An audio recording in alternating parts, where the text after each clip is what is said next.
And good morning, I'm Cleo Green in the breaking news center following violent storms out in the Midwest. This morning we're learning at least one person is dead following a tornado in Barnsdall, Oklahoma. That's about a 5-hour drive from us here in Dallas. Now we are getting this information from the Osage County Sheriff's Office, and search and rescue efforts are in motion right now as we speak. At last check, more than 230 people were rescued. Several homes and businesses were destroyed. There's down power lines, a gas leak, and debris making roadways very dangerous this morning. In fact, only emergency and first responders have been able to get through some of these areas. Now, about 150 miles west, these dark tornado storms threatening the small town of Okla, Oklahoma.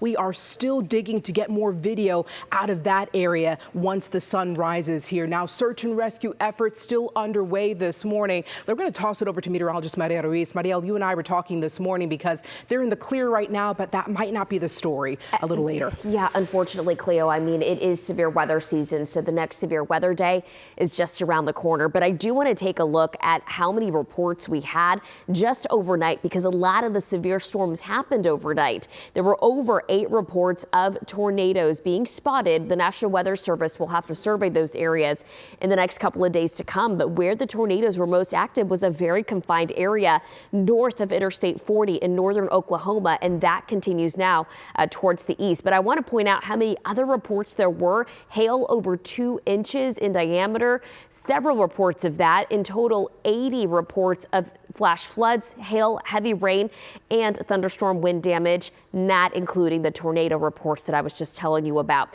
Over the last 6 hours, we're seeing clearing now in Oklahoma, which is great for first responders that now do have to respond to those heavy hit areas. But the threat continues now for northern Arkansas into Missouri.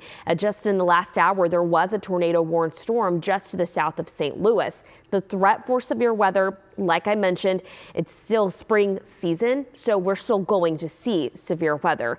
The enhanced level 3 risk now has shifted towards areas of the Ohio Valley and into northern Kentucky. That's where the potential for tornadic activity is in place today, as well as the potential for large hail.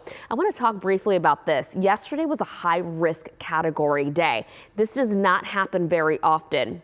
When a level 5 out of 5 is issued, that means widespread severe storms are expected, which is what we saw last night.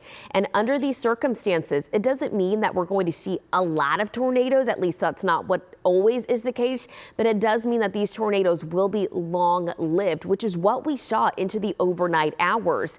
Now, the last time that we had a high-risk day was March of 2023. Before that, it was 2021. On that day, by the way, last March, 146 tornadoes were reported across the country, one of those in EF4. This time around, that area was much smaller, but of course, we'll get more details on those surveys in the days to come, Dia. All right, thank you for that context, Mark.